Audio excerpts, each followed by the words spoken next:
Before Rome ruled the sea, before Hannibal crossed the Alps, before the name of Carthage became one of the great enemies in Roman memory, there was a narrow stretch of water between Italy and Sicily.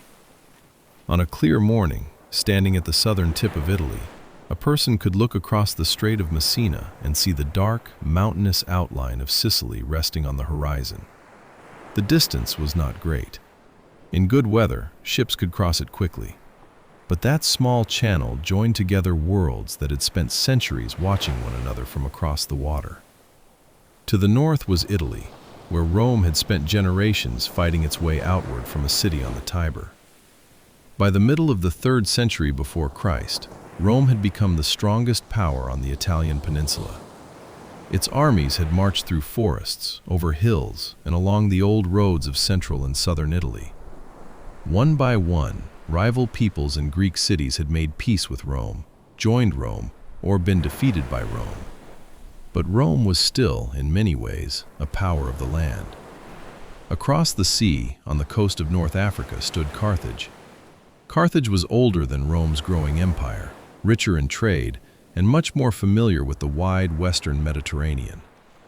Its merchants and warships traveled between Africa, Spain, Sardinia, Corsica, and Sicily. Carthage had harbors, islands, warehouses, sailors, admirals, and generations of experience upon the water. Rome had soldiers, Carthage had ships, and between them lay Sicily. Sicily was not an empty prize waiting to be taken.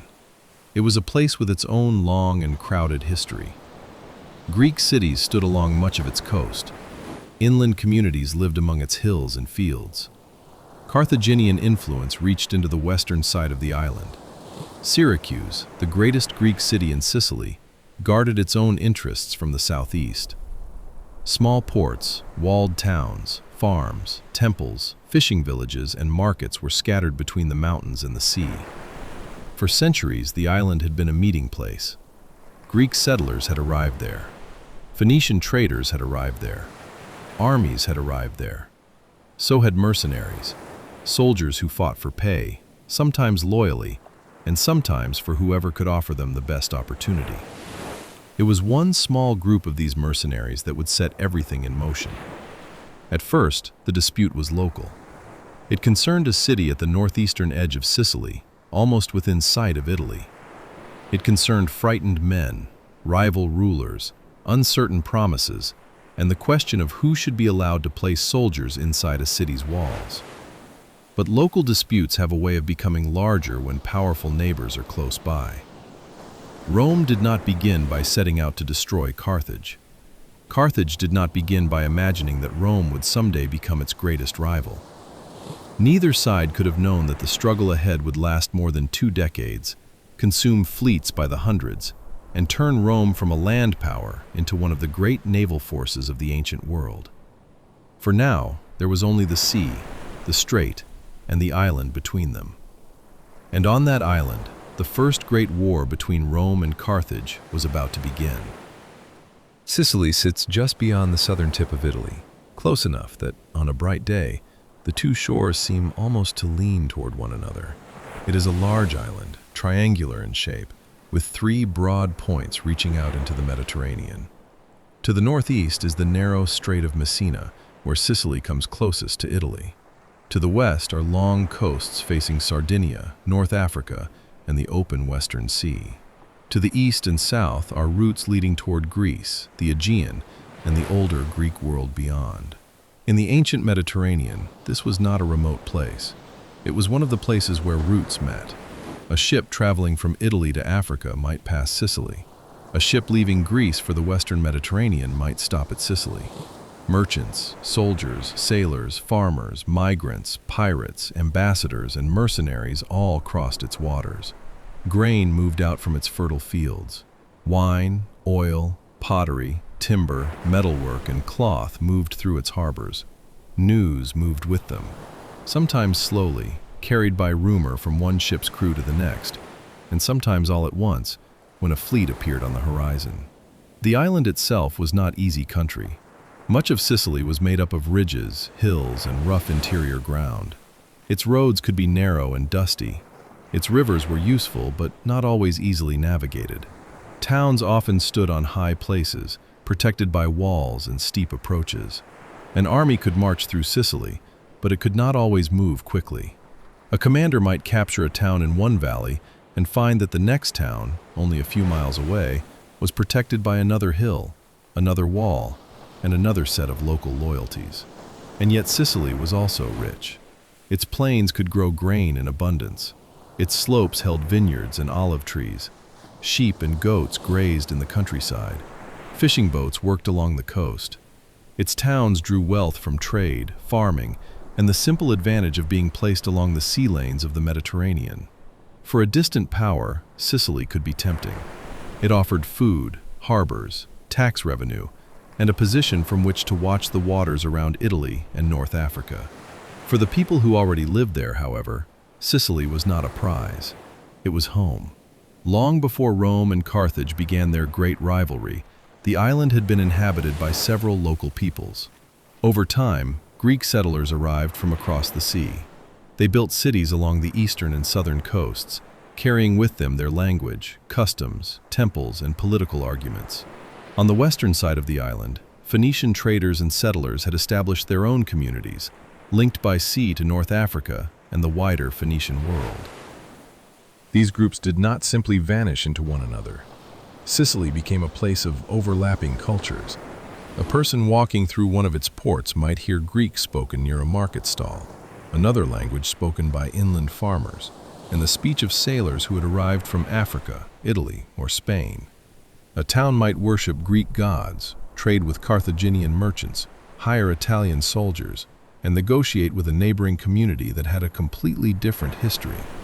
The Greek cities were especially important. The greatest among them was Syracuse on the southeastern coast. Syracuse had fine harbors, strong walls, rich farmland nearby, and a long tradition of power. It had fought wars against other Greek cities. It had fought against Carthage.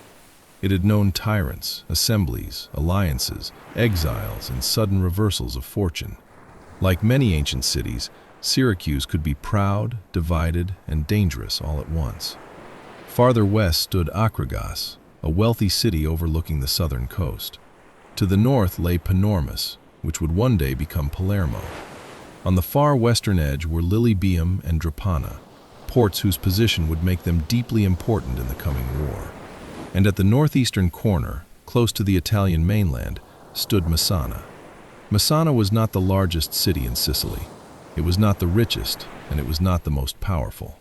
But it stood in exactly the sort of place that could turn a small crisis into a larger one.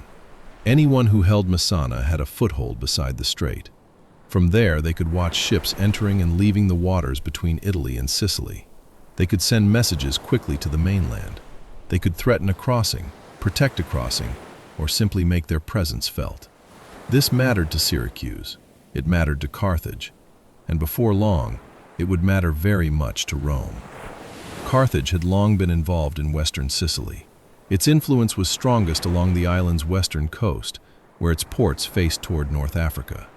Carthaginian commanders and garrisons could move supplies across the water from their homeland. Their ships knew the routes. Their merchants knew the harbors. Their allies and communities in western Sicily were part of a much wider network.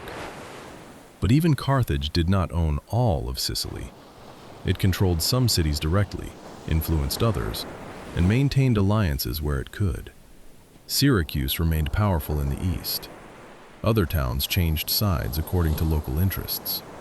Some communities wanted protection. Others wanted independence.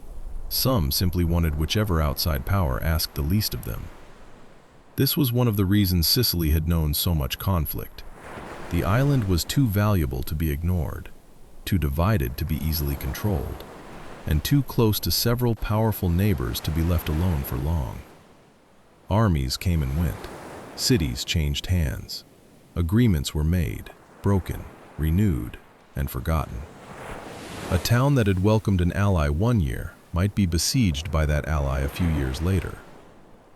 There was another feature of Sicilian life that would matter greatly: mercenaries.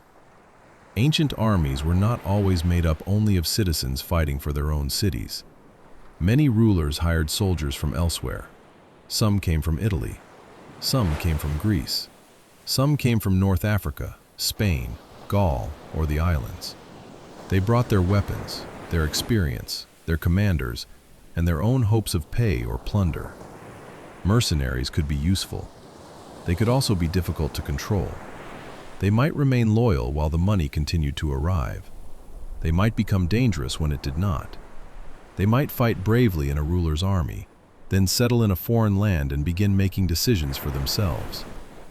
In Sicily, where so many powers met and so many wars had already been fought, armed men without a permanent home were never entirely unusual. The First Punic War would begin with one such group. But before we reach them, it is worth lingering for a moment over the island itself. Imagine the coast at evening. Fishing boats are returning to a harbor. Smoke rises from hearths beyond the city walls. Somewhere inland, carts are carrying grain from the fields. On a hilltop, a watchman looks toward the sea. He does not know whether the sail in the distance belongs to a merchant vessel, a friendly ally, a pirate, or the beginning of another war. That uncertainty was part of Sicily's life. The island was beautiful, productive, crowded, and contested. It had no empty center waiting to be claimed. Every harbor had its importance. Every walled town had its fears. Every ruler who looked toward Sicily saw something slightly different: a source of grain, a military base, a trade route, a threat, an opportunity, or a piece of unfinished business. And by the year 264 before Christ, two powers beyond Sicily were beginning to look at the island with greater attention than ever before. One was Rome, rising from Italy.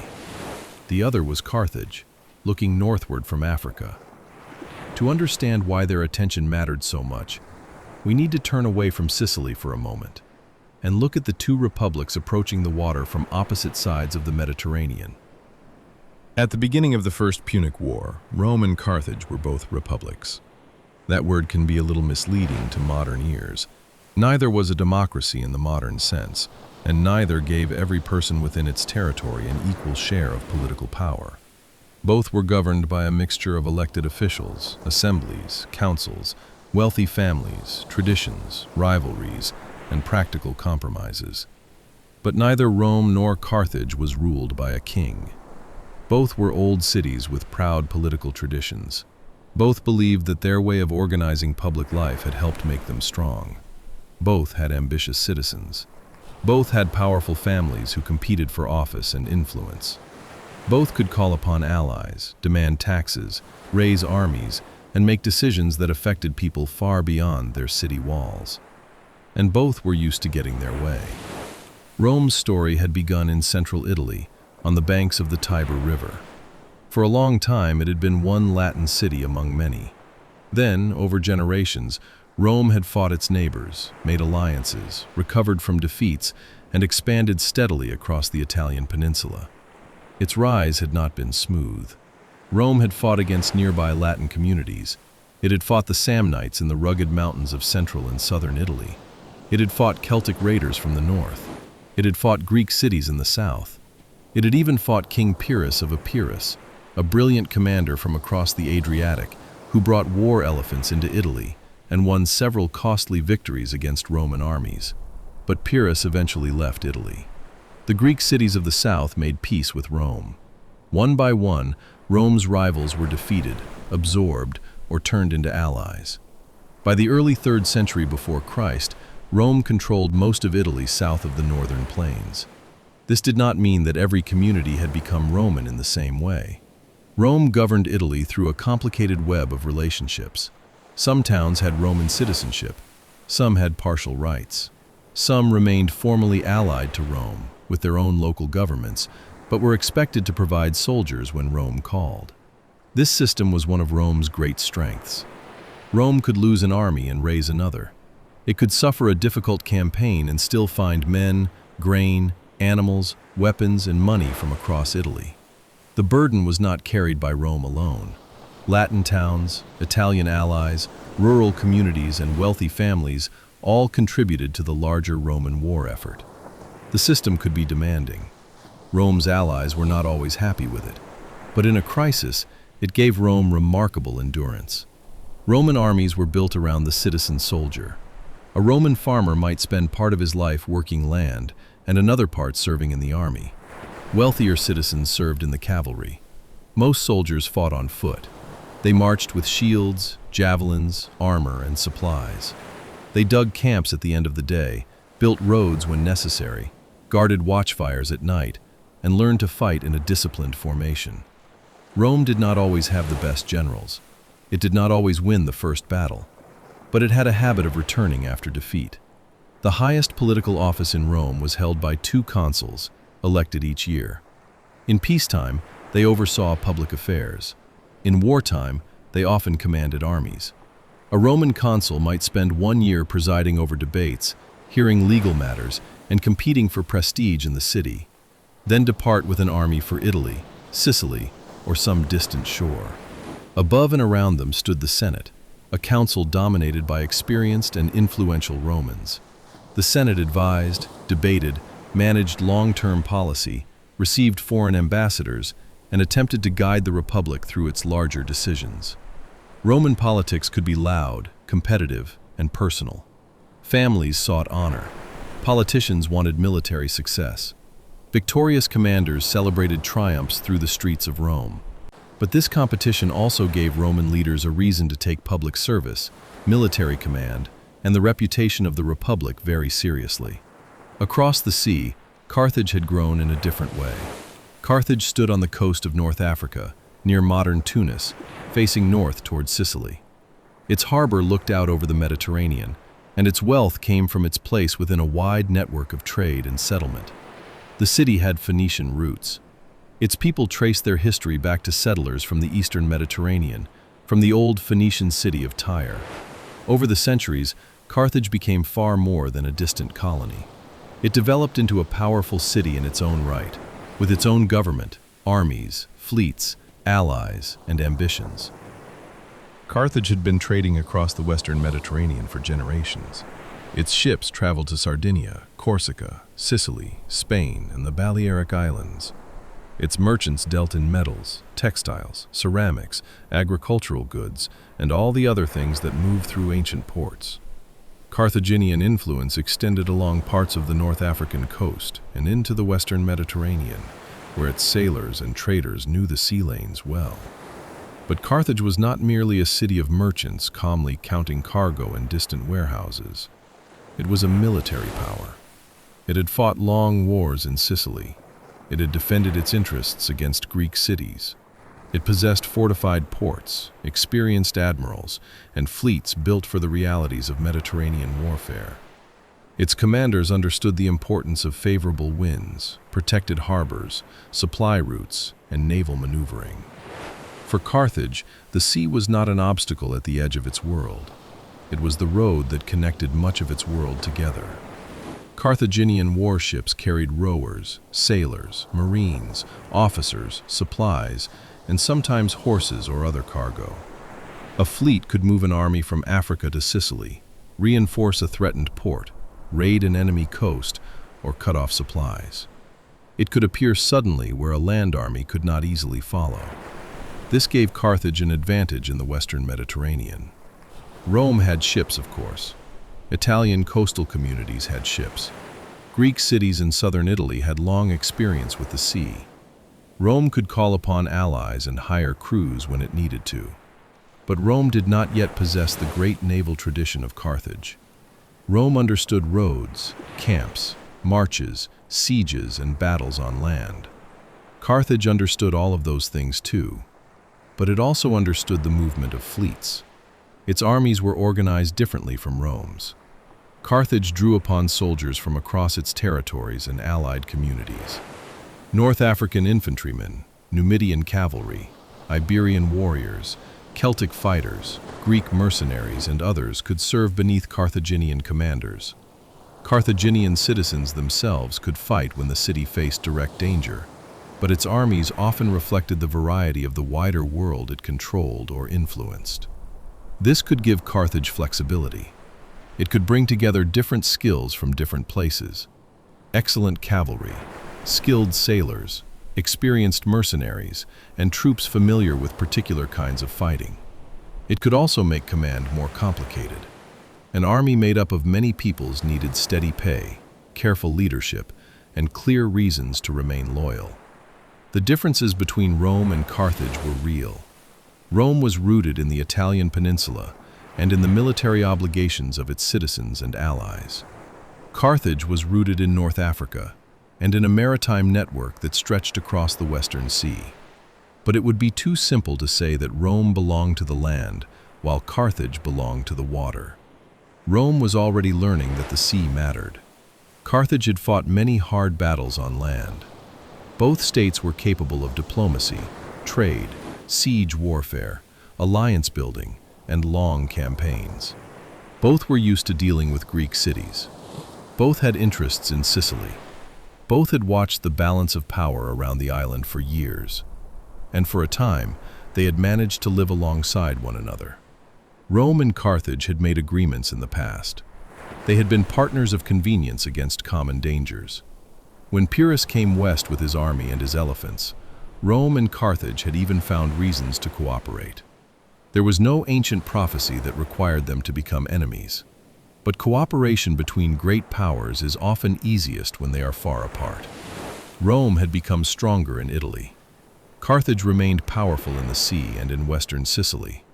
The distance between their interests was narrowing. And at the narrowest point of all, beside the Strait of Messina, there stood a city held by a band of mercenaries who had created a crisis far larger than themselves. Their name was the Mamertines, and they were about to ask both Rome and Carthage for help. The Mamertines had not begun as a people of Sicily. They were mercenaries from Campania, a region of southern Italy. In the ancient world, Campania was known for its rich land, busy towns, and its long history of producing soldiers. Some of these men had been hired to fight in Sicily during the wars of the Syracusan ruler Agathocles. When Agathocles died, the men who had served him found themselves without the same purpose, the same commander, or perhaps the same pay. They were armed, they were experienced, they were far from home, and they had a city nearby. That city was Messana, at the northeastern tip of Sicily. It stood close to the strait, looking across the narrow water toward Italy. It was a useful port, a walled place, and a place of some importance. But it was also vulnerable to a group of trained soldiers who were welcomed inside its gates. According to the ancient accounts, the mercenaries were admitted to Messana as friends. Then they took it for themselves. The Mamertines killed or expelled many of the city's men, seized houses and property, and made Messana their base. They called themselves the Mamertines, a name connected to Mammers, the Oscan and Italian form of Mars, the god of war. They were, in effect, the sons of war claiming a city for themselves. For years, they held Messana. From there, they raided the surrounding countryside and threatened nearby communities. They were not a legitimate government in the eyes of everyone around them. They were armed opportunists who had found an excellent position and intended to keep it. But even a group of mercenaries controlling a strong city could only go so far on its own. To the south of Messana stood Syracuse, the strongest Greek city in Sicily. Syracuse had no reason to enjoy the presence of the Mamertines. They were a nuisance, a threat, and a reminder that disorder at the edge of the island could easily become a larger problem. By this time, Syracuse was led by Hero. Hero had risen through Sicilian politics and warfare in a world where a leader needed more than a good speech or an old family name. He needed soldiers. He needed allies. He needed the confidence of Syracuse. And he needed to show that he could protect the city's interests. The Mamertines gave him an opportunity to do exactly that. Hero marched against them and defeated them in battle near the Longinus River. The Mamertines were not destroyed, but they were weakened. Their position in Messana suddenly seemed far less secure. Syracuse was close. Its army was active. And the men who had once taken a city with confidence now had reason to wonder whether they might lose one. So they looked for help. The obvious places to look were the great powers nearest to Sicily. One was Carthage, the other was Rome. At first glance, asking Carthage for assistance made sense. Carthage already had a strong presence in western Sicily. Its ships could cross from North Africa quickly. Its commanders understood Sicilian politics. A Carthaginian garrison in Messana might discourage Syracuse from attacking again. And Carthage had every reason to care about what happened there. If Syracuse seized Messana, it would become stronger at the northeastern edge of Sicily. If Rome became involved, that would be even more significant. A Roman force in Messana would mean that the strongest power in Italy had crossed the strait and planted itself on the island. For Carthage, the best response may have seemed simple: arrive first. A Carthaginian commander named Hanno entered Messana with a garrison. For the moment, the Mamertines had protection. Syracuse could not simply storm the city. Carthage had established itself at the strait. But the Mamertines had invited Carthage into their city because they were afraid of Syracuse. Now they had Carthaginian soldiers within their walls. The solution to one danger had created another. Perhaps the Mamertines feared that Carthage would simply take control of Messana. Perhaps they believed they could play Carthage and Rome against one another. Perhaps different men among them wanted different things. Ancient sources do not let us see every conversation within the city. What is clear is that the Mamertines also sent an appeal to Rome. Their request placed the Romans in an awkward position. Rome had a reason to feel connected to the Mamertines. They were companions from the Italian mainland. They spoke a related language and came from a part of Italy now within Rome's growing sphere of influence. But the Mamertines had also seized Messana through treachery and violence. They had taken a city that did not belong to them. There was no easy moral argument that Rome was being asked to rescue innocent victims. The Roman Senate debated what to do. Some senators argued that Rome should stay out of the matter. Helping the Mamertines could make Rome look hypocritical. Rome had punished similar behavior among its own Italian allies. Why should it now reward a band of mercenaries simply because they were afraid? And there was another danger. To intervene in Messana meant crossing into Sicily. It meant confronting Carthage in a place where Carthage was already powerful. It meant beginning a war whose size and cost no one could yet know. But other Romans saw the situation differently. Carthage now had a garrison at the narrowest point between Italy and Sicily. If Carthage controlled Messana, it would have influence on both sides of the strait. Its ships could move freely between the island and the Italian coast. Its commanders might become more involved in southern Italy. Rome had just spent generations securing the peninsula. Could it really watch as another great power established itself so close by? The question was no longer only whether the Mamertines deserved help. The question was whether Rome could afford to let Carthage become stronger at the gate of Italy. In the end, Rome chose to act. The decision did not come easily. The Senate hesitated, and the matter was sent to the Roman people.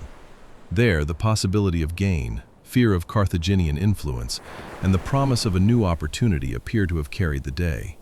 In 264 before Christ, the consul Appius Claudius Caudex received command of the expedition. He crossed from the Italian city of Rhegium toward Messana. The crossing itself was short. The consequences were not. Carthaginian ships were nearby. Carthaginian soldiers were already within Messana. Syracuse had an army in the area. Appius Claudius was not sailing into an empty harbor. He was bringing a Roman army into a tense, crowded situation where every side had something to lose. The details of what happened inside Messana are difficult to reconstruct perfectly.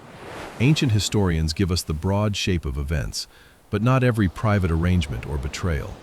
At some point, the Carthaginian garrison left the city. The Mamertines admitted the Romans. Hanno returned to Carthage in failure. For the Carthaginians, this was an insult as well as a setback. They had intervened first. They had placed a garrison in Messana. Then Rome had appeared across the water and taken the position from them. A city beside the strait, which Carthage had believed protected, was now occupied by Roman soldiers. Carthage could not easily ignore that. Nor could Syracuse. Hero had begun by trying to deal with the Mamertines. Now a Roman army had entered the city. Rome was no longer merely a distant power across the water. It had arrived in Sicily with soldiers, a consul, and a reason to remain. For a brief moment, Carthage and Syracuse found themselves on the same side. Their interests were not identical. Syracuse did not wish to become a servant of Carthage, and Carthage did not fight simply to make Syracuse stronger. But both had reason to oppose the Roman presence at Messana. Soon, their forces gathered outside the city. Inside the walls were the Mamertines and the Romans. Outside were the armies of Syracuse and Carthage. No one standing in Messana at that moment could have known exactly how the struggle would unfold. It might have ended with a negotiation. Rome might have withdrawn. Carthage might have accepted a compromise. Syracuse might have regained influence in the region. Instead, the crisis widened. The Romans had crossed into Sicily. Carthage had been challenged. Syracuse had been drawn into a conflict it could no longer control. And the First Punic War had begun. The fighting around Messana would soon decide one important thing: whether Rome could hold its first foothold on the island. But beyond that first struggle waited a larger question. If Rome stayed in Sicily, how far would it be willing to go? Rome had crossed into Sicily to help the Mamertines hold Messana. But once Roman soldiers were inside the city, the situation changed almost immediately. What had begun as a dispute over one fortified port was now a confrontation between three larger powers. Rome was within the walls of Messana. Syracuse and Carthage had gathered forces nearby, and no one could quietly return to the arrangement that had existed before. The Roman consul Appius Claudius Caudex first tried negotiation. He spoke with the Carthaginians. He spoke with Hero of Syracuse. There were promises, accusations, and warnings. Each side had its own reason to believe that the others should leave. Rome insisted it had come to support the Mamertines. Syracuse saw Roman troops occupying a city it had hoped to bring under control. Carthage saw the Romans stepping into an area where Carthaginian influence had long been accepted. Negotiation did not settle the matter. Soon, fighting began around Messana. The details are not as clear as we might like. Ancient accounts tend to move quickly once the armies are in place, but the broad result is easy to see. Appius Claudius and the Romans held Messana. The Syracusans were pushed away from the city. The Carthaginians also withdrew from the immediate struggle. Rome had survived its first test in Sicily. This was not yet a great victory. No vast kingdom had fallen. No great enemy army had been destroyed. But the Romans had demonstrated something important. They had crossed the strait, entered a dangerous situation, and held their ground against forces that had expected to drive them back. For Rome, that made retreat more difficult. For Syracuse, it made a new calculation necessary. Hero had begun this crisis as an opponent of the Mamertines. He had not gone to war in order to challenge Rome.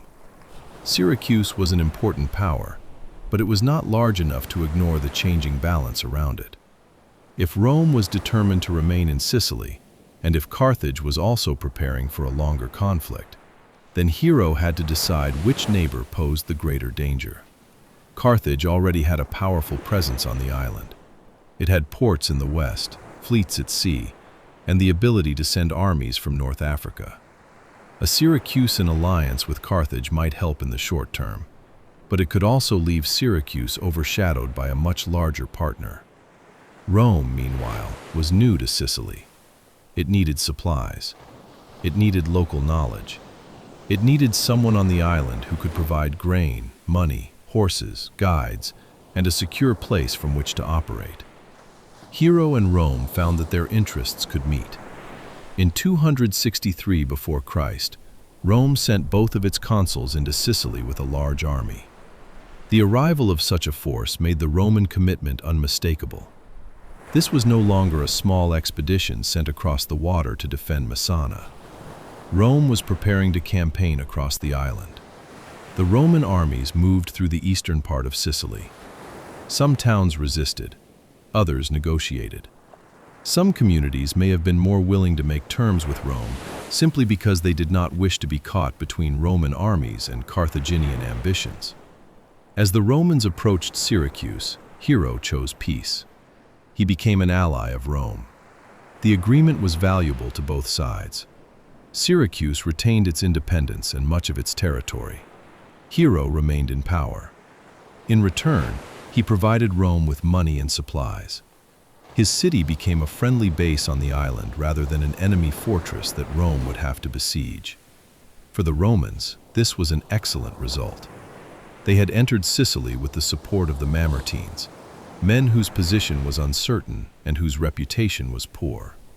Now they had the support of Syracuse, the greatest Greek city on the island. Syracuse could supply Roman armies with grain and other necessities. It could offer a secure harbor.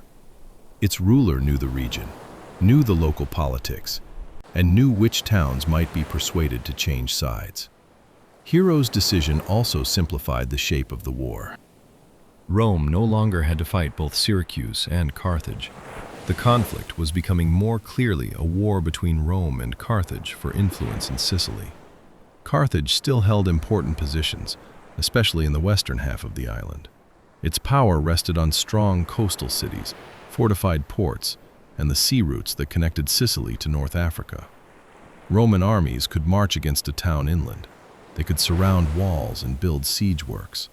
But as long as Carthaginian ships could bring food, soldiers, weapons, and messages into a harbor, a coastal city might remain stubbornly out of reach. The first major Roman target was Agrigentum. Agrigentum, known to the Greeks as Acragas, stood on the southern side of Sicily. It was one of the island's wealthiest and most famous cities. It had fertile land around it, impressive temples, and a long history. It was also under Carthaginian control. To take Agrigentum would be a major statement. It would show that Rome could defeat Carthage on Sicilian soil. It would open more of the island to Roman influence. It would encourage other towns to consider changing sides.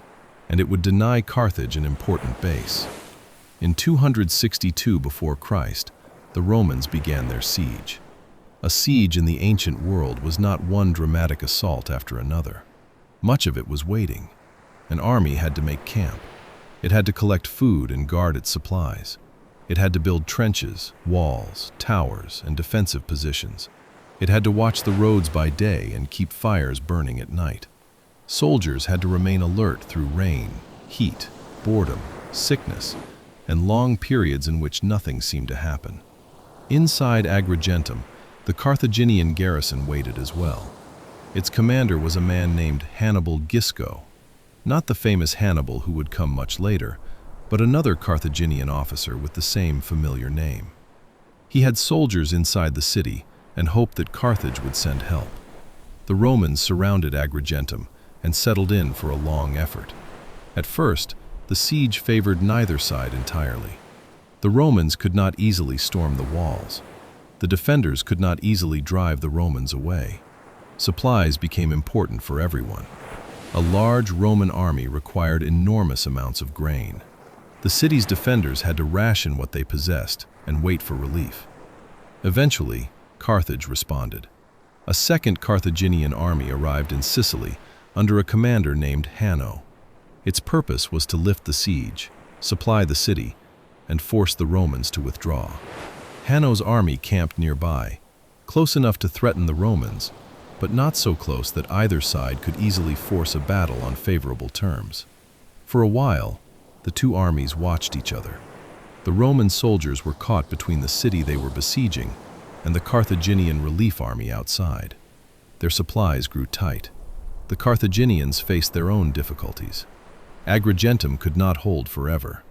The longer the siege continued, the greater the chance that hunger or desperation might decide the outcome. At last, the waiting ended. The Roman army and the Carthaginian relief force met in battle outside Agrigentum. It was an important Roman victory.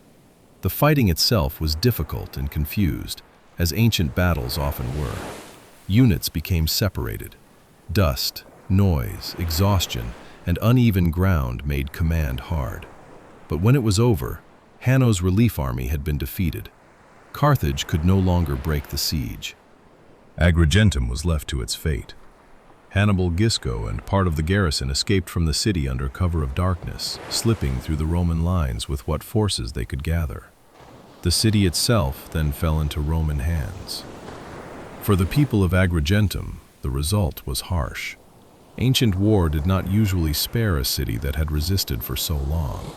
Many inhabitants were enslaved, and the city's wealth was taken by the victors. For Rome, however, the capture of Agrigentum felt like proof. The Romans had come to Sicily as newcomers. They had faced Syracuse and Carthage near Messana. They had gained a powerful ally in Hiero, and now they had defeated a major Carthaginian army and captured one of the island's great cities. It would have been easy to think that the war might soon be over, but Agrigentum revealed a problem as much as it demonstrated Roman strength. Carthage had lost an important city, yet it had not lost its ability to fight. Its surviving soldiers could withdraw to other strongholds. Its ships still controlled much of the sea. Its ports in western Sicily remained connected to North Africa. Grain, reinforcements, and supplies could cross the water even when Roman armies controlled the surrounding countryside. Rome had won where it understood war best, on land. But the struggle for Sicily was not going to be decided only by armies marching through fields and building camps outside city walls. The sea was always nearby. Roman commanders could see it from the hills around Agrigentum. Carthaginian ships could sail along the coast, carrying strength from one threatened point to another. A town that looked isolated from the land might still be secure if its harbor remained open. If Rome wanted to drive Carthage from Sicily, it would have to confront Carthage where Carthage was strongest. It would have to go to sea. The capture of Agrigentum gave Rome a foothold in Sicily, but it did not give Rome control of Sicily. Carthage still possessed strong ports along the western coast. Its soldiers could retreat from one town and be carried by ship to another. Food and reinforcements could arrive from North Africa. A Roman army might march for days through difficult country, while a Carthaginian squadron sailed around the coast and appeared wherever it was needed. The Romans had won an important battle. They had not solved the problem. As long as Carthage commanded the sea, it could keep the war alive. For Rome, this was a new kind of difficulty. The Republic had fought for generations on land. It knew how to raise legions, build camps, cross rivers, surround cities, and wear down enemy armies through patience. Its soldiers had fought on hillsides and in fields, along roads and before fortified walls. The sea was different. A warship was not simply a floating platform for soldiers. It required skilled shipwrights, timber, rope, iron fittings, sails, oars, harbors, captains, pilots, and large crews trained to move together. A fleet had to understand winds, currents, coastlines, and the moods of the water. It had to be supplied. It had to be repaired. And once it was at sea, there was no easy road home. Carthage had generations of experience with all of this. Rome did not. But the Romans had a particular habit when they encountered a difficulty. They tried to build their way through it. According to the Greek historian Polybius, Rome decided to construct a proper war fleet in 260 before Christ. The Romans were said to have used a captured or wrecked Carthaginian ship as a model. Whether every detail of that story is exact is difficult to know, but the larger point is clear enough. Rome looked at the ships of its enemy and decided to make ships of its own. The main vessel of the coming war was the quinquereme. It was a large, oared warship, longer and heavier than an ordinary fishing boat or merchant vessel. Its exact rowing arrangement is still debated by historians, but its purpose is easy to understand. It was built for speed, impact, and fighting. Hundreds of men might be aboard, rowers below, sailors handling the rigging, officers giving orders, and marines waiting with shields and weapons. The front of a warship carried a bronze ram. In a traditional naval battle, a skilled captain tried to maneuver into a favorable position, then drive the pointed bronze ram into the side or rear of an enemy vessel. A well-placed blow could split planks, break oars, damage the hull, or leave a ship helpless in the water. This kind of fighting demanded experience. A rower could not simply pull as hard as possible. He had to keep time with the men around him. A ship needed to turn quickly without losing formation. Crews had to know how to reverse, accelerate, avoid collision, and move through waves without panicking. An experienced fleet could make these things look almost effortless. For an inexperienced fleet, they were not effortless at all. The Roman state ordered the construction of a large number of ships, 100 quinqueremes and 20 smaller triremes, according to Polybius. Timber was gathered. Shipyards were put to work. Workers shaped hulls, fitted planks together, prepared oars, and attached bronze fittings. Across Italy, men were called upon to crew the new vessels. Some came from coastal communities. Some came from Greek cities in southern Italy that understood the sea better than Rome did. Others learned as they went. Polybius tells a remarkable story. Before the ships were ready, Roman crews practiced rowing while sitting on benches arranged on dry land. They sat in rows as though they were already inside a hull. Officers called the rhythm. Oars moved together through the air. Men learned when to pull, when to rest, and how to keep pace with the rower beside them. It must have looked strange. On a stretch of Italian ground, far from the open water, hundreds of men practiced the movements that would soon carry them into battle. There were no waves beneath them yet, no spray in the face, no enemy ships closing from the horizon. But Rome was preparing to meet Carthage in Carthage's own element. Its first lesson came quickly. One of the new Roman commanders was Gnaeus Cornelius Scipio. Eager for an early success, he sailed with a small squadron toward the Lipari Islands, north of Sicily. The city of Lipara had sent word that it might be willing to come over to Rome. It was the sort of opportunity a Roman consul could not easily ignore. If Scipio could gain an island city without a battle, it would be a useful beginning. It would show that Roman influence was spreading beyond the Sicilian shore. It might even make the new navy appear more capable than it really was.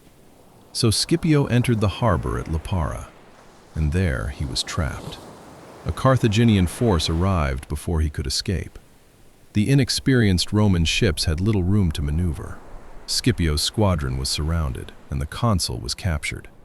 It was an embarrassing beginning.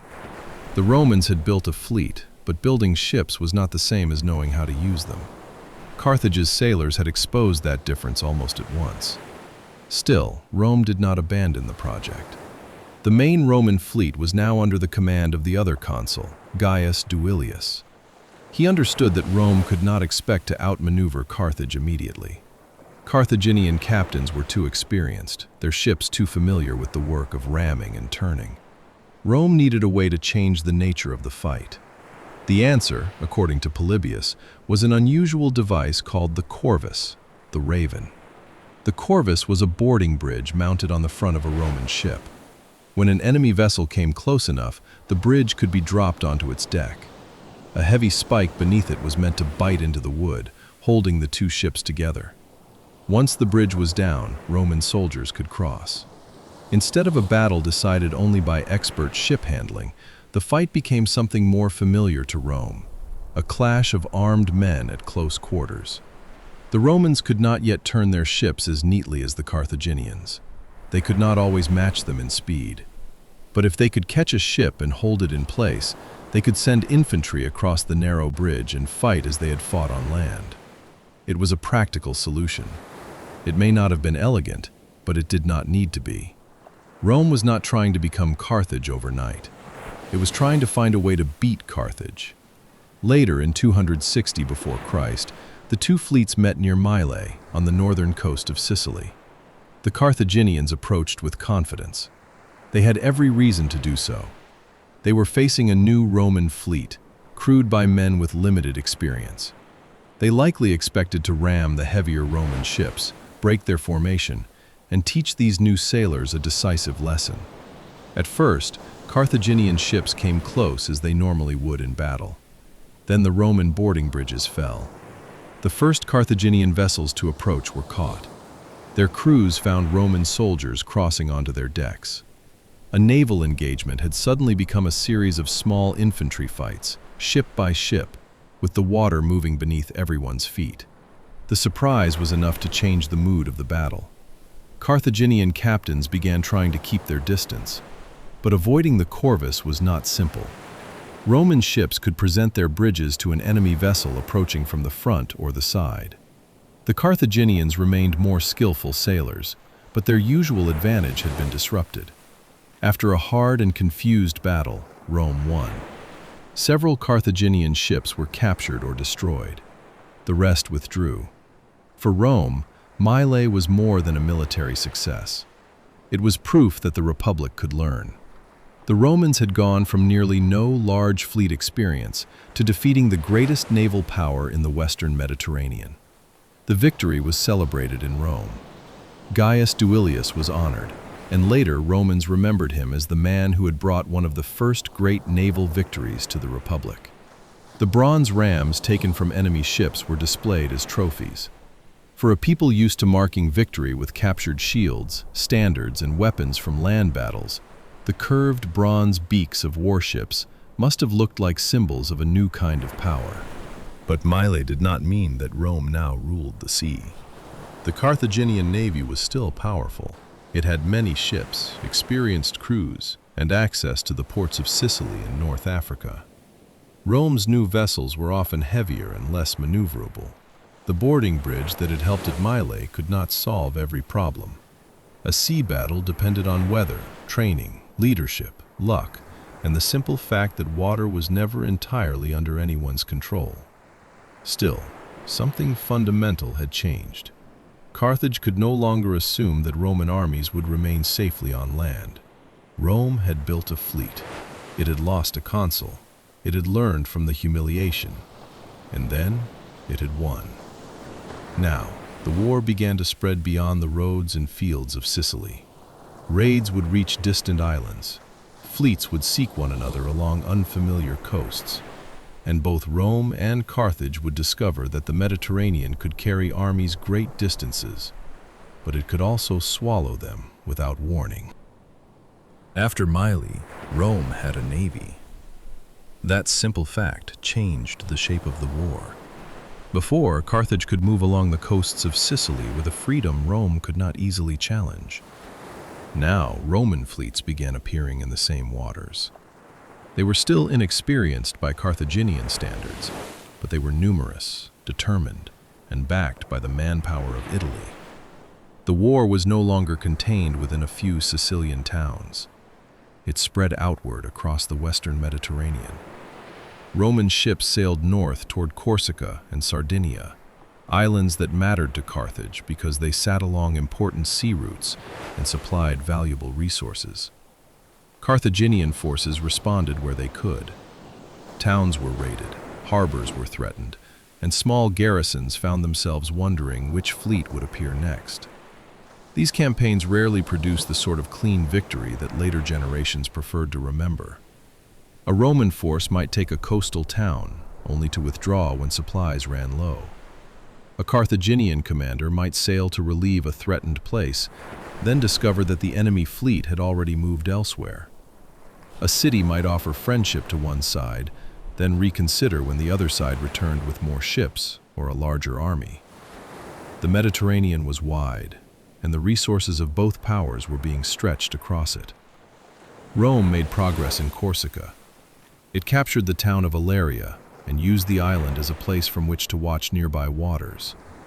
In Sardinia, however, Roman operations were more difficult. Carthage had long connections there, and its ships could respond quickly. The Romans could raid and threaten, but holding distant positions was another matter. The islands became part of the war without becoming the heart of it. That heart was still Sicily. On the island, the struggle continued in the way that many ancient wars continued, not through one constant series of great battles, but through long sieges, raids, skirmishes, and changes of allegiance. Carthage had lost Agrigentum, yet it still possessed strong positions in the west.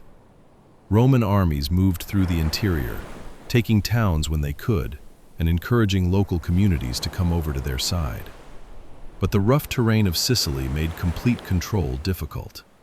An army could take a hilltop settlement and still find the next valley occupied by an enemy garrison. The Carthaginians also began to recover some of their balance. A commander named Hamilcar, not the later Hamilcar Barca, father of Hannibal, but another Carthaginian officer, conducted a series of operations in central Sicily. He struck at Roman forces, recaptured or influenced several towns, and reminded the Romans that Carthage could still be dangerous on land. At one point, Roman and Allied troops camped separately after a disagreement. Hamilcar took advantage of the division and attacked one of the contingents as it was moving. The Romans suffered a setback, and the Carthaginians were able to reclaim ground in the interior. It was exactly the sort of moment that made Sicily difficult. Rome had more soldiers available overall. Carthage had stronger links to the sea. But local commanders, local towns, rough roads, weather, timing, and the ordinary mistakes of war could still matter enormously. For every place one side captured, there seemed to be another place that needed defending. And at sea, neither fleet was entirely safe. The Romans won another notable naval engagement near Sulci, off Sardinia. A Carthaginian commander named Hannibal, again, not the famous general of the next generation, was defeated, and some of his ships were lost. Rome's willingness to fight at sea was becoming more than an experiment. Then, in 257 before Christ, the fleets met near Tyndaris on the northern coast of Sicily. Tyndaris was a coastal city looking out across waters that led toward Italy and the islands beyond. The Roman fleet was anchored nearby when Carthaginian ships appeared. The Roman commander saw an opportunity and ordered some of his vessels forward before the entire fleet had fully formed. For a moment, this was dangerous. The leading Roman ships found themselves exposed. Carthaginian vessels moved against them, and several Roman ships were lost. But the rest of the Roman fleet soon came out of the harbor and joined the fight. The balance shifted. The Carthaginians withdrew after losing ships of their own. It was a Roman victory, though not a perfect one. And that was beginning to describe the war as a whole. Rome was learning. It was no longer helpless at sea. It could defeat Carthaginian squadrons, capture ships, and move its armies around the island. Carthage, meanwhile, was no longer able to assume that its naval experience would keep Rome at a safe distance. But neither side had achieved the thing it truly wanted. Rome had not driven Carthage from Sicily. Carthage had not forced Rome back across the strait. The war had become expensive. Ships had to be built and repaired. Rowers and sailors had to be found. Armies had to be supplied through the changing seasons. In Rome, families watched sons depart for campaigns in Sicily or aboard the new fleets. In Carthage, the cost of defending distant ports and hiring soldiers continued to grow. Still, both states kept going. Rome, especially, was beginning to think more boldly. If Carthage could not easily be defeated in Sicily, perhaps the pressure needed to be placed somewhere else. The Carthaginian cities of western Sicily were difficult to take because they could be supplied from Africa. So why not go to Africa itself? Why not send a great Roman fleet across the sea, land an army near Carthage, and make the Carthaginians defend their own homeland? It was a dangerous idea. It required a much larger fleet than anything Rome had yet assembled. It required carrying an army across open water. It required defeating whatever Carthage sent to stop them. And it required trusting that Rome's still new navy could survive a voyage on a scale no Roman had ever attempted. But the alternative was more years of inconclusive fighting in Sicily. By 256 before Christ, Rome was ready to risk everything on a single, immense expedition. The fleet that gathered for it would be one of the largest the ancient Mediterranean had ever seen. Rome's plan was simple to describe. It was far more difficult to carry out. The Republic would gather a fleet large enough to carry an army across the Mediterranean. It would sail south from Italy, around the coast of Sicily, and then cross to North Africa. There, Roman soldiers would land close enough to Carthage to threaten the city's own territory. If the plan worked, Carthage would no longer be able to treat Sicily as a distant battlefield. It would have to worry about home. The two Roman consuls of 256 before Christ were Marcus Atilius Regulus and Lucius Manlius Vulso. Together, they were given command of the expedition. Across Italy and Sicily, preparations began. Ships had to be repaired and fitted out. New crews had to be gathered. Grain, water, weapons, armor, tools, tents, and animals had to be loaded. Soldiers who had already spent years campaigning in Sicily now prepared to cross open water toward an unfamiliar continent. The Roman fleet was enormous. Ancient historians provide numbers that are difficult to accept without caution. Polybius describes roughly 330 Roman warships, along with transports and other vessels. Carthage, he says, assembled a fleet of about 350 warships to stop them. The exact totals may be uncertain. Ancient writers often liked impressive figures, especially when describing a battle that later generations regarded as historic. But there is no doubt about the larger truth. This was one of the largest naval operations of the ancient world. Hundreds of ships gathered in the same waters. Thousands of rowers sat at their benches. Thousands more sailors worked the rigging and watched the winds. Roman marines checked their shields and weapons. Officers passed orders along the decks. Supply ships carried the necessities of an army that hoped to fight far from Italy.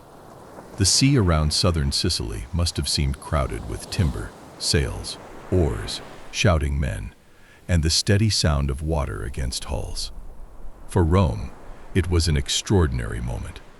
Only a few years earlier, Rome had barely possessed a major fleet of its own. Now it was preparing to send one of the greatest armadas in the Mediterranean against Carthage. Carthage understood the danger. If the Romans reached North Africa safely, the war could take a new and dangerous turn. Carthage had strong walls and great resources, but its farmland and smaller settlements were more exposed than the city itself. A Roman army on African soil could burn crops, take towns, disrupt trade, and create fear among the communities that supplied Carthage with men and money. So the Carthaginian fleet went out to meet the Romans before they could make the crossing. The two forces came together off the southern coast of Sicily, near a headland called Cape Ecnomus. The name carried an old story. Ecnomus meant something like lawless, and local tradition connected the place with a dangerous creature from earlier legend. But on that day, the real danger was not a monster in the rocks or waves. It was the sight of two great fleets approaching one another. The Romans did not sail in one long, simple line. They had to protect their transports, which carried the army intended for Africa.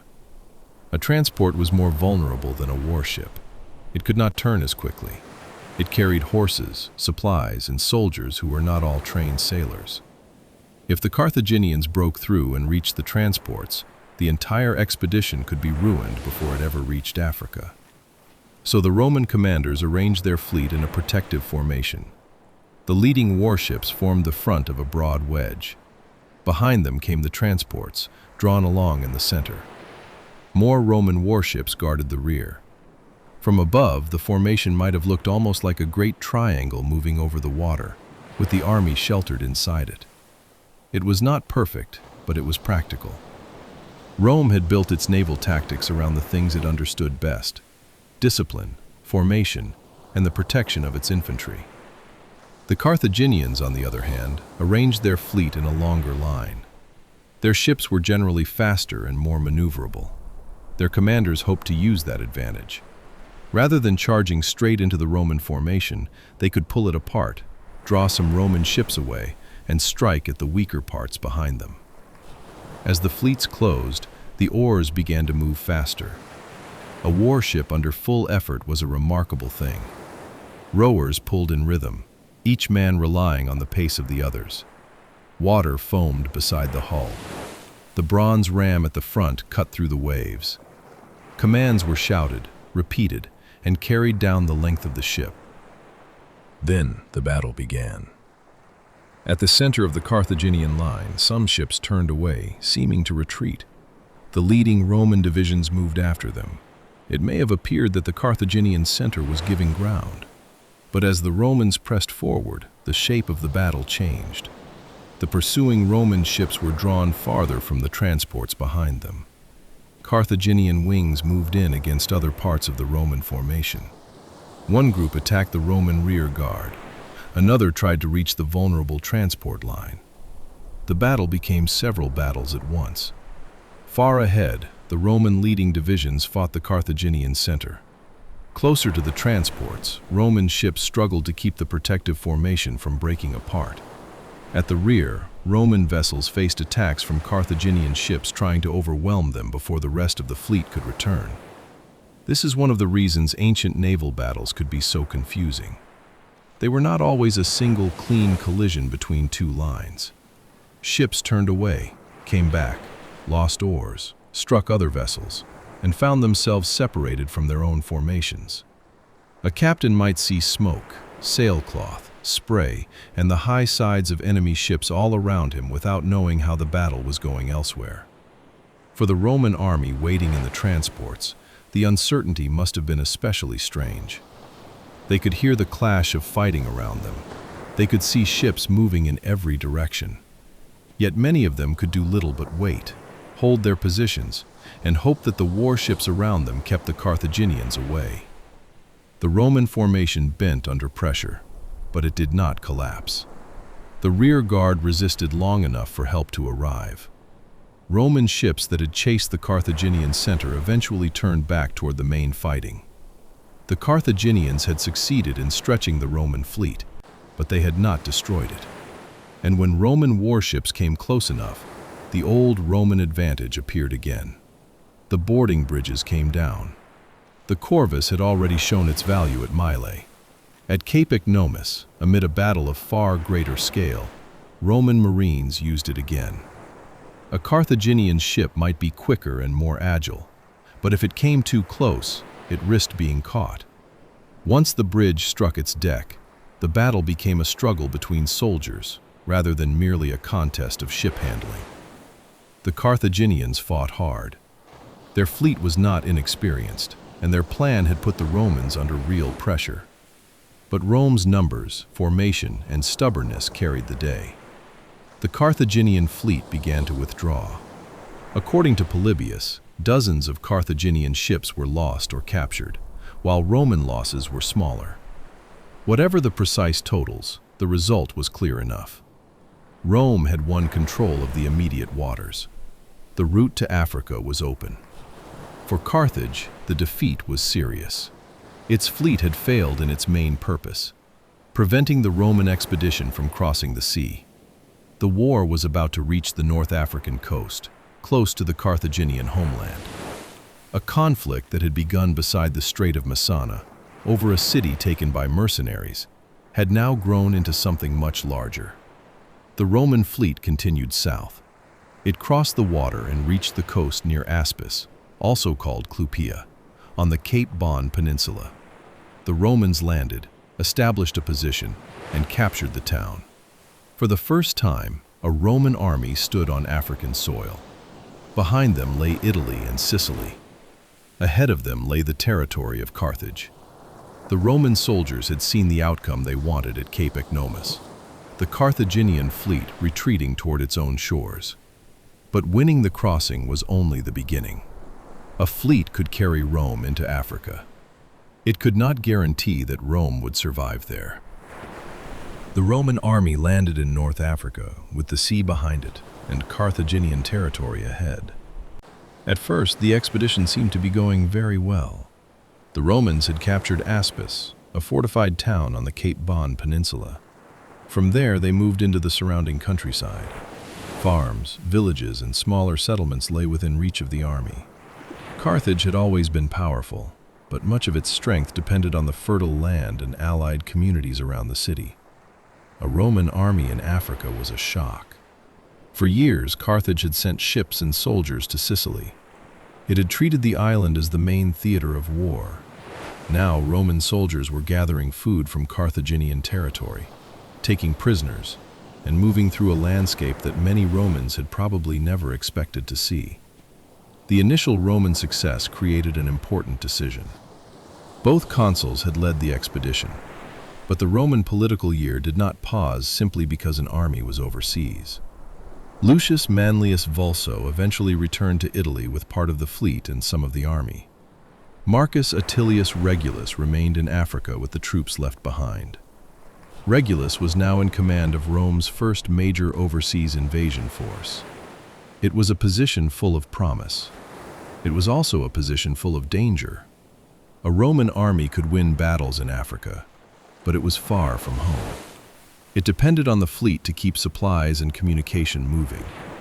It could not easily replace lost men, and every day that passed gave Carthage more time to recover from its surprise, gather soldiers, and decide how to respond. For the moment, however, Carthage seemed uncertain. The Carthaginians raised an army and moved against Regulus, but the first major encounter favored the Romans. The opposing forces came together near a place called Adis, not far from Carthage itself. The Carthaginian army had taken up a position on high ground. At first, this may have seemed sensible. Hills offered safety. An army on elevated ground could see approaching enemies and make a direct attack more difficult. But the position also limited the Carthaginians' greatest strengths, their cavalry and their elephants. Carthage had many kinds of soldiers available. It could call upon troops from North Africa and other parts of its wider world. It had mounted men who could move quickly across open ground. And it had elephants, large and unsettling animals that could disrupt an enemy line simply by their presence. But elephants and cavalry were most effective when they had room to move. On broken or confined ground, they could not be used as freely. Regulus saw an opportunity. The Romans attacked the Carthaginian camp from more than one direction. The fighting was difficult, but the Carthaginians were defeated and forced to withdraw. With that victory, the Roman army moved closer to Carthage. Regulus captured Tunis, a town situated uncomfortably near the Carthaginian capital. From there, the Romans could threaten the surrounding countryside and observe the roads leading toward the city. Carthage was not under direct siege, but it could no longer feel secure. The mood inside Carthage must have been tense. The city had lost a great naval battle at Cape Ecnomus. It had failed to stop the Roman landing. Its army had been defeated near Adis. Roman troops were now established close to its territory, while reports of raids and unrest came in from the countryside. Some communities under Carthaginian control saw an opportunity to rebel. Others may simply have tried to protect themselves from whichever army was nearest. The ordinary order of life was breaking down around the city. Carthage began to consider peace.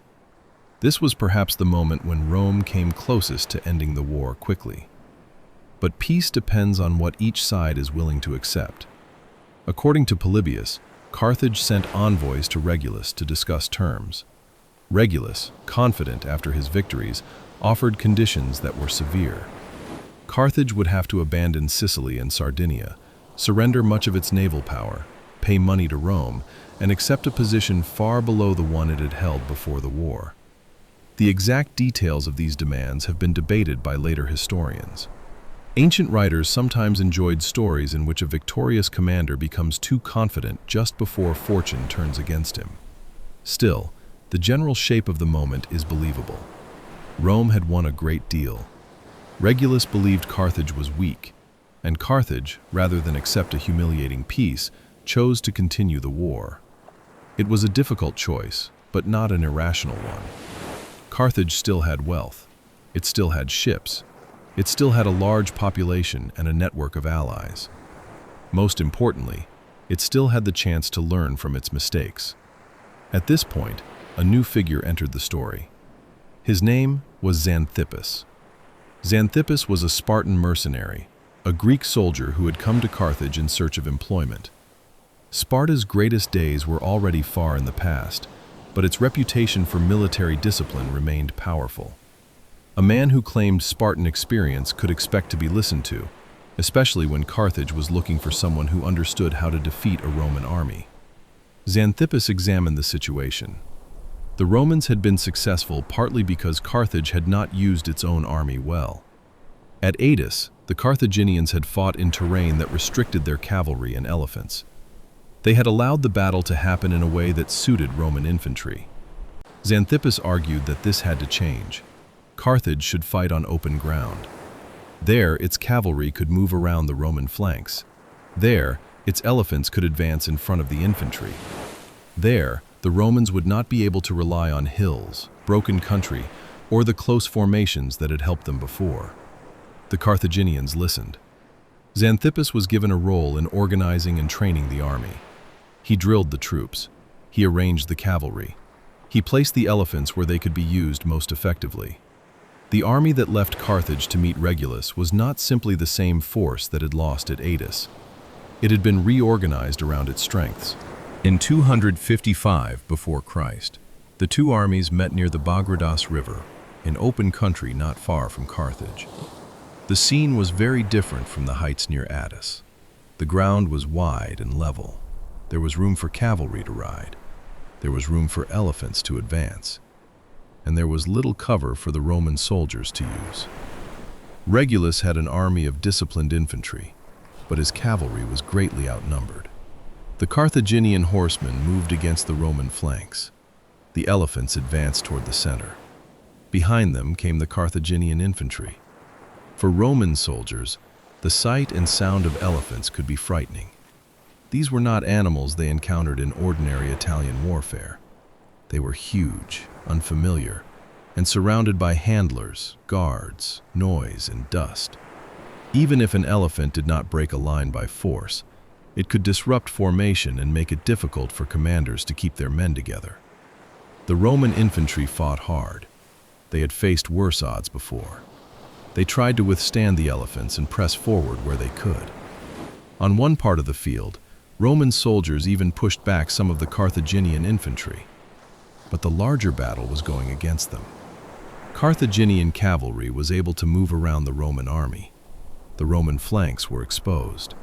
The elephants had done enough to throw the center into confusion. The disciplined Roman formation, so effective when it could remain intact, began to lose its shape. The battle became a defeat. Only a small part of the Roman army escaped. Some survivors made their way back toward Aspis, where the Roman fleet might still reach them. Many others were killed or captured. Regulus himself was taken prisoner.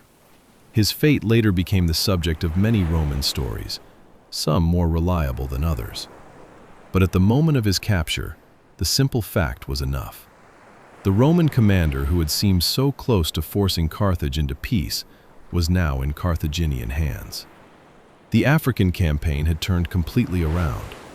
Carthage had gone from fear and uncertainty to one of the greatest victories of the war. It had not merely driven the Romans back from Tunis. It had shown that Rome could be defeated in Africa, on ground chosen by Carthage, and with an army organized to use Carthage's own strengths. For the Romans at Aspis, the situation was now desperate. They were survivors in a foreign country. Their main army had been shattered. Carthaginian forces were nearby. The sea, which had carried them to Africa, was now their only way home. Rome responded by sending a fleet to rescue them. The rescue fleet arrived near the African coast and encountered Carthaginian ships off Cape Hermium, near the Cape Bon Peninsula. Once again, the Romans fought a major naval battle. Once again, they won. The Carthaginian fleet was driven away, and the Roman survivors from Aspis were taken aboard. For a brief moment, it seemed that Rome had escaped the worst. The survivors were leaving Africa. The enemy fleet had been defeated. The long line of ships turned north towards Sicily and Italy. Then the weather changed. Ancient sailors feared storms for good reason. A fleet could be powerful in battle, yet helpless before wind and waves.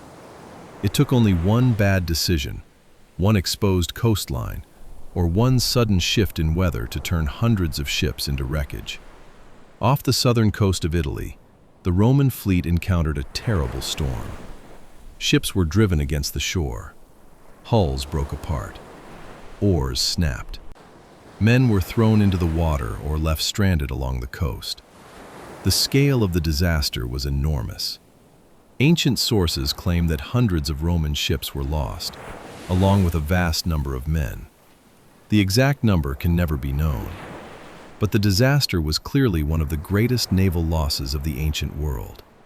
Rome had crossed the sea, defeated Carthage at Cape Ecnomus, landed an army in Africa, threatened the Carthaginian homeland, lost that army in battle, rescued the survivors, and then watched much of the rescue fleet vanish in a storm. In a single year, the war had shown how high Rome could rise, and how quickly the sea could take everything away. The storm that destroyed so much of the Roman fleet should have ended Rome's great naval ambitions. At least, it might have seemed that way. Rome had already lost ships in battle. It had lost ships through inexperience. It had lost men in Africa, where the campaign of Regulus had gone from promise to disaster.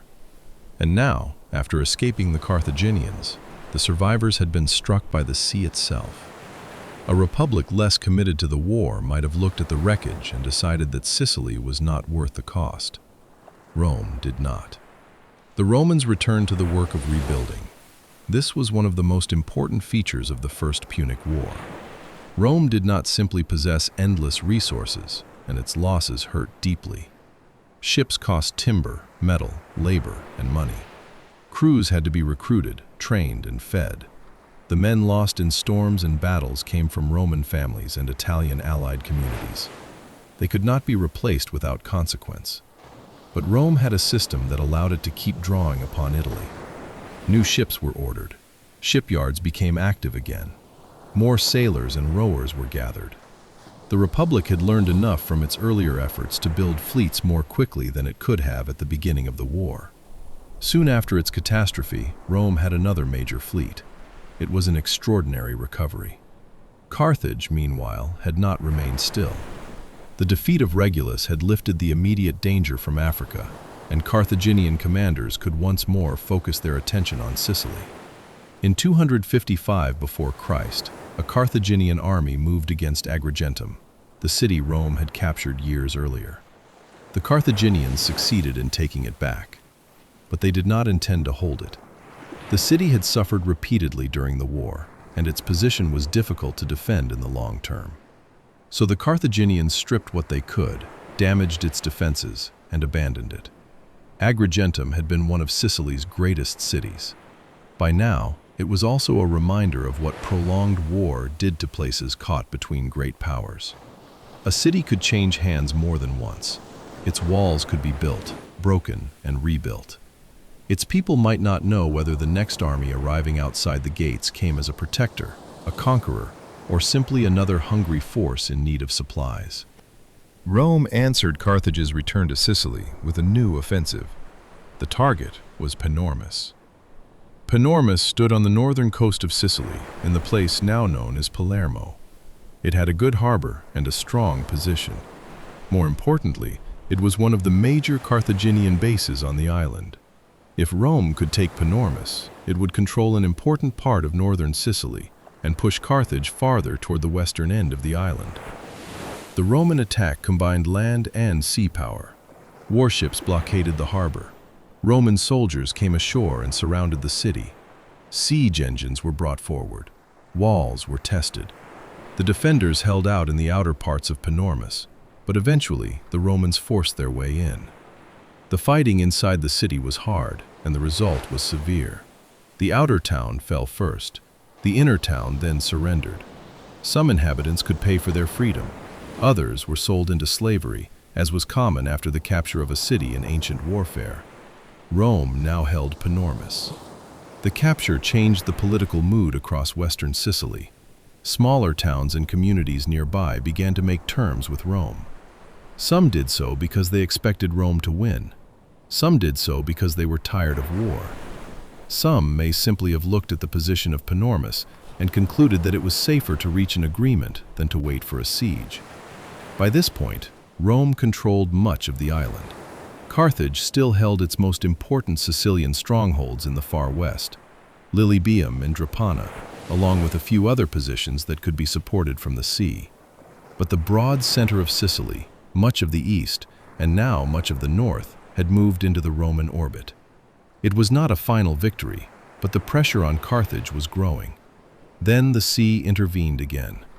In 253 before Christ, Roman fleets carried out operations along the North African coast.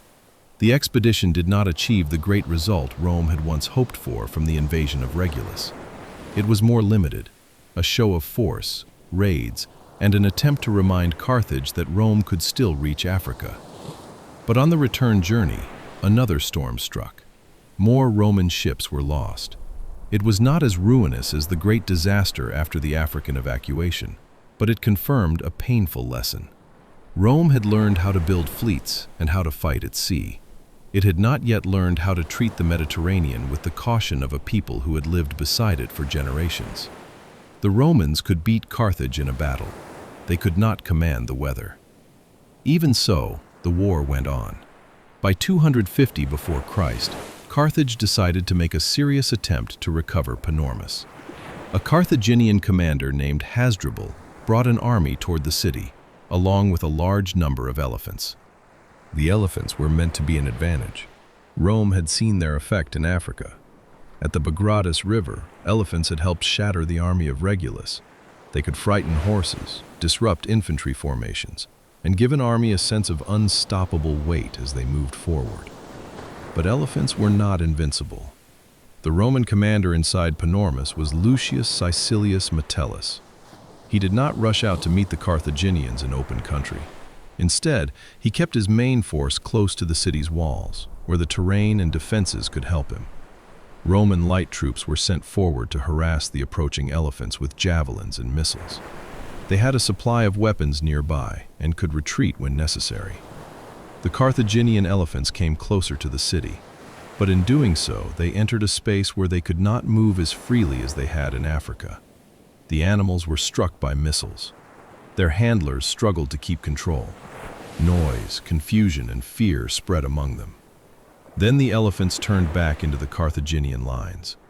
What had been intended as the leading strength of the attack became a source of disorder. Carthaginian troops were thrown into confusion. The Roman army came out from the safety of the city and attacked. The result was another Roman victory. The ancient stories linger on the captured elephants, which were later displayed in Rome as trophies. To Roman audiences, they were more than unusual animals. They were symbols of a reversal. Only a few years earlier, Rome had been badly defeated by elephants in Africa. Now Roman soldiers had defeated a Carthaginian army near the walls of Panormus and captured many of the animals that had once seemed so intimidating. The victory also made Carthage more cautious about risking a large army in Sicily. By the end of this phase of the war, Rome held most of the island. Its position was stronger than it had ever been. Carthage was increasingly confined to its western ports, where fleets could still bring supplies and reinforcements from Africa. The problem, however, remained the same one Rome had discovered after Agrigentum. A coastal fortress connected to the sea was difficult to starve. Lilybaeum, the greatest remaining Carthaginian base in Sicily, stood at the western edge of the island. Its harbor faced toward Africa. Drepana lay nearby, ready to support it. So long as Carthaginian ships could enter and leave those ports, Roman armies could surround the walls without truly sealing the city off. Rome had pushed Carthage back. Now it would try to finish the job. The next campaign would be a siege of Lilybaeum, and it would lead Rome into one of the worst naval defeats of the entire war. By 250 before Christ, the war in Sicily had narrowed toward the western coast. Rome held most of the island. Syracuse remained its ally. Carthage still had strength, but its main positions in Sicily were now concentrated around a few important ports. The greatest of these was Lilybaeum.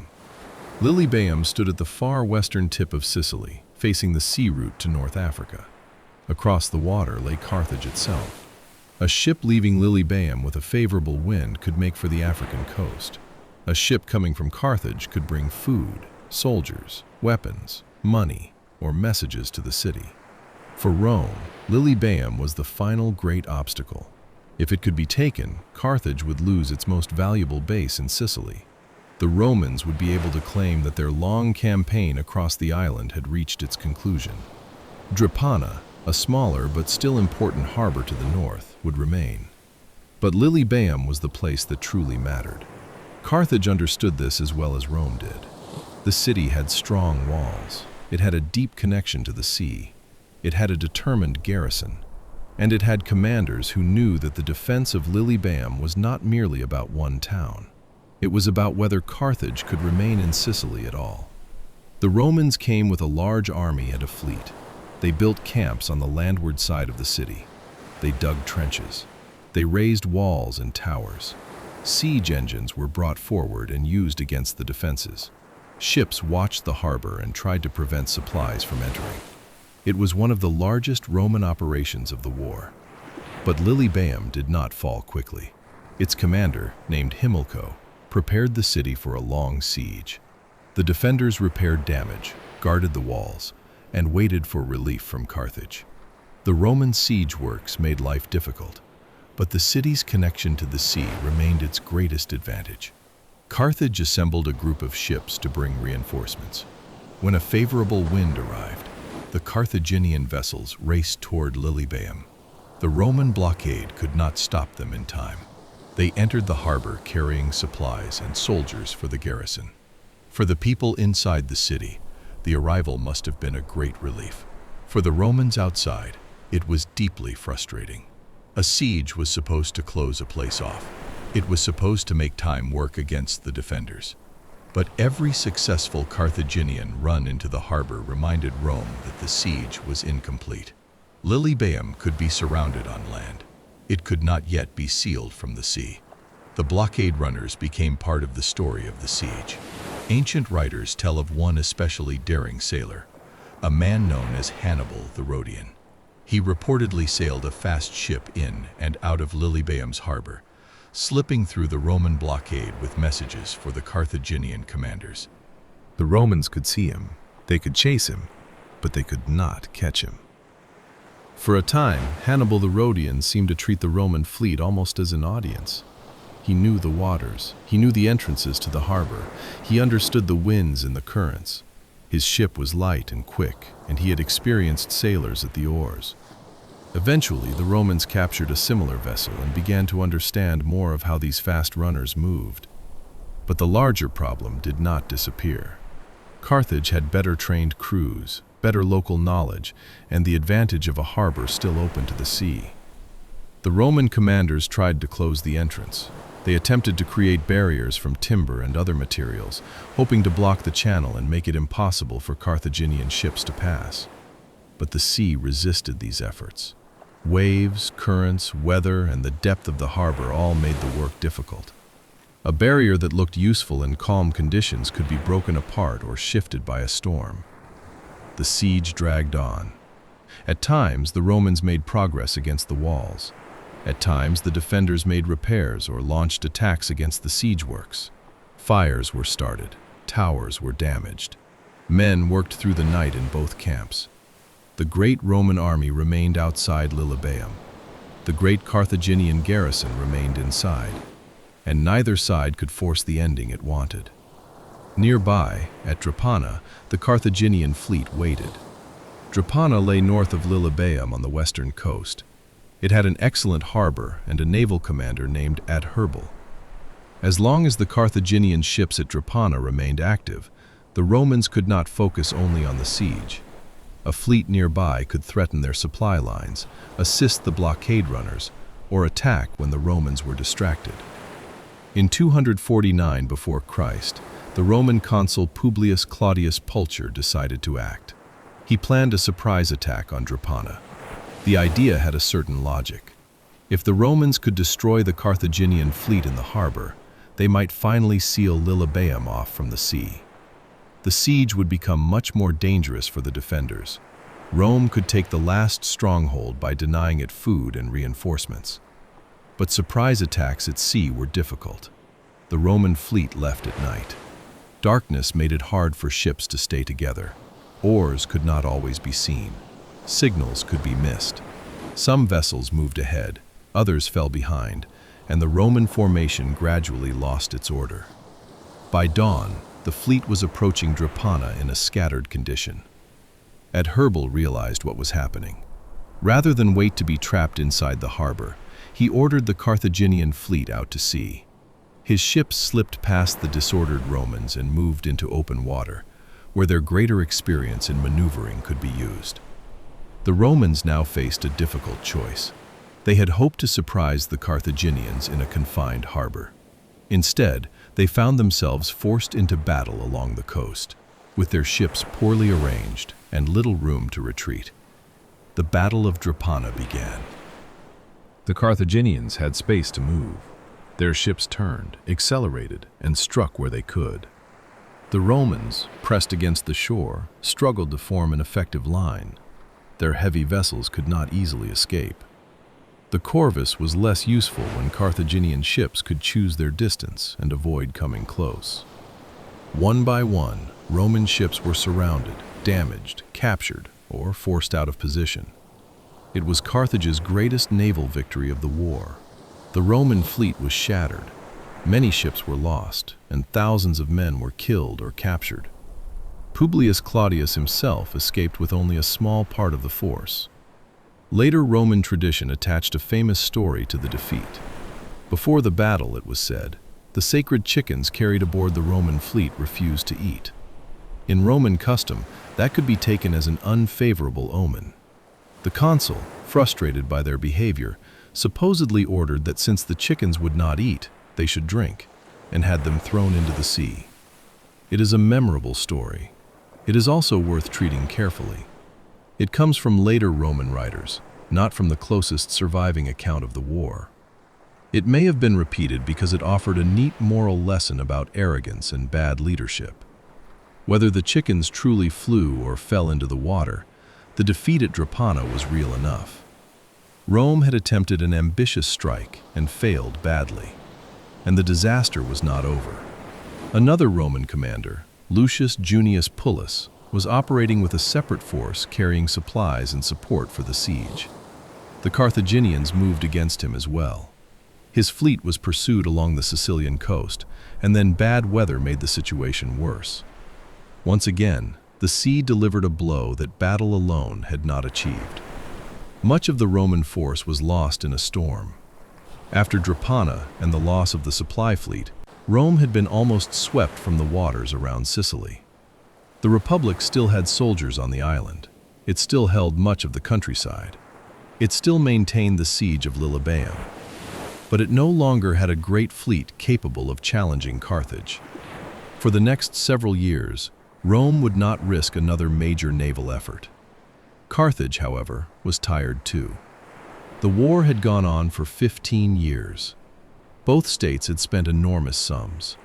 Both had lost ships, soldiers, crews, and commanders. Neither had taken the final step toward victory. The conflict settled into a long, harsh stalemate. And in that stalemate, a new Carthaginian commander would begin to make a name for himself in Sicily. His name was Hamilcar Barca. After the disaster at Drepana, the war entered one of its longest and least dramatic phases. That did not mean the fighting stopped. It meant that neither Rome nor Carthage could easily force the kind of victory it wanted. Rome still controlled most of Sicily. Its armies remained on the island. Lilybaeum was still under pressure, and Drepana remained a Carthaginian port surrounded by Roman-held territory. But after losing so many ships, Rome could no longer maintain the same kind of naval blockade. Carthaginian ships could once again move supplies into the western ports. They could not do so without risk. Roman soldiers were nearby, and the countryside around the strongholds was increasingly hostile. But Lilybaeum and Drepana were no longer as isolated as Rome had hoped they would be. Carthage had won at Drepana. It had not won the war. The years after 249 before Christ became a contest of endurance. Roman armies watched roads, guarded camps, and maintained their positions around the western ports. Carthaginian garrisons held their walls, received supplies where they could, and waited for opportunities. There were raids and skirmishes. Small towns changed hands. A convoy might be captured. A detachment might be surprised on a road or in a mountain pass. But there was no great decision. The war had already lasted longer than many of the men fighting it had expected. A young soldier who had crossed to Sicily in the early years might now be middle-aged. A sailor who had learned to row on a training bench in Italy might have served on more than one ship, survived more than one storm, and watched friends disappear into the sea. For the people of Sicily, the war had become part of the landscape. There were Roman camps outside towns. Carthaginian soldiers in western fortresses, roads that armies had marched along for years, fields that had been harvested, burned, abandoned, and planted again, communities that had learned to keep food hidden when armies were near. The First Punic War did not always look like a famous battle. Often, it looked like waiting. It looked like a watchman on a wall at Lilybaeum, looking toward the sea for the sail of a friendly ship. It looked like a Roman soldier in a camp near Drepana, repairing a leather strap or sharpening a blade while wondering whether the next order would be to march, dig, or simply remain where he was. It looked like merchants trying to decide whether a route was safe enough to travel. It looked like both Rome and Carthage paying for a war that seemed to have no natural ending. In 247 before Christ, Carthage sent a new commander to Sicily. His name was Hamilcar Barca. He was not yet the famous figure his family would later become. His son Hannibal, the future enemy of Rome, was still a child, or perhaps not yet born, depending on the exact date one accepts. But Hamilcar himself had a reputation for energy and boldness. The name Barca is often connected with a Phoenician word for lightning. Whether or not the name was meant as a description of his character, his operations in Sicily were quick, mobile, and difficult for the Romans to pin down. Hamilcar did not arrive with an army large enough to sweep Rome from the island. Carthage could not simply raise an overwhelming force and march across Sicily. The Republic had been fighting for more than 15 years, and its resources were under strain. Instead, Hamilcar made use of the ground. He established himself on Mount Erecta, a rugged position near the northern coast of Sicily, not far from Panormus. From there, he could look down toward the sea and operate from a naturally strong base. His troops could move out on raids, strike Roman positions, collect supplies, and then return to the safety of the heights. The Romans could not easily storm the mountain. Hamilcar's camp was protected by difficult approaches and by the simple fact that a force attacking uphill had to work much harder than the defenders waiting above. The Carthaginians had access to the coast as well, which meant that ships could sometimes bring support. For 3 years, Hamilcar remained active around Erecta. He raided along the coast. He attacked Roman positions when opportunities appeared. He kept Carthaginian morale alive at a time when the war might otherwise have seemed hopeless. He did not defeat Rome outright, but he showed that Carthage still possessed capable commanders and soldiers willing to fight. Then, Hamilcar moved. Around 244 before Christ, he established a new position near Mount Eryx, farther west, and closer to the main Carthaginian strongholds. Eryx was an old and important place, a steep mountain crowned by a temple, with a town below and a view across the western coast. Holding part of Eryx allowed Hamilcar to threaten Roman positions and maintain pressure near Drepana. The fighting there was again difficult and inconclusive. The mountain terrain favored defense. Roman forces held some positions. Carthaginian forces held others. Armies watched one another across slopes, ravines, and narrow routes. A breakthrough was possible, but never easy. Hamilcar's operations became famous because they were active in a war that had otherwise settled into exhaustion. But they should not be mistaken for a final Carthaginian comeback. Carthage still could not drive Rome out of Sicily. The great question remained the same as it had been after Agrigentum, after Mylae, after Cape Ecnomus, and after Drepana. How could either side force the other to stop? Rome had the larger base of manpower in Italy and control over much of Sicily. Carthage had its western ports, maritime experience, and the ability to keep a foothold in the island as long as ships could reach its garrisons. Neither side could simply wait forever. War had a cost beyond the immediate battlefield. Roman farmers were absent from their fields. Italian allies were repeatedly asked for men and supplies. Carthage had to pay soldiers, maintain fleets, protect African territory, and keep its network of allies from becoming unreliable. Taxes and demands for resources affected people who never saw Lilybaeum or Mount Eryx. By the early 240s before Christ, both powers were tired. Carthage had reduced some of its naval activity to save money and manpower. Rome had avoided building another major fleet after its repeated disasters. The war had become, for a time, mostly a land conflict around the western edge of Sicily. But Rome had not forgotten the lesson of the sea. The Carthaginian strongholds remained secure because they could be supplied by water. As long as that continued, Hamilcar could raid from the mountains, Lilybaeum could hold out behind its walls, and Drepana could remain a protected harbor. Rome could win small victories for years without ending the war. Eventually, someone would have to risk the sea again. In Rome, the decision was made. The Republic would build one final fleet. Rome had tried to beat Carthage at sea before. It had built fleets quickly. It had won great battles. It had crossed to Africa. It had suffered humiliating defeats. And it had watched hundreds of ships vanish in storms. By the early 240s before Christ, the Romans had every reason to be cautious. But they had also learned something. They could not end the war while Carthaginian ships continued to supply Lilybaeum and Drepana. Roman armies had spent years around the western end of Sicily. They had taken the countryside.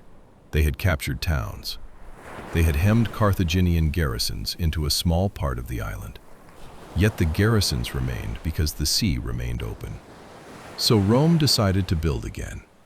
This time, the new fleet would not be assembled with the same confidence or innocence that had marked the first Roman shipbuilding effort. Rome now knew the cost of naval war. It knew that a fleet needed more than ships. It needed trained crews, careful commanders, proper supplies, and a clear purpose. The purpose was now very clear. The new fleet would blockade the Carthaginian strongholds.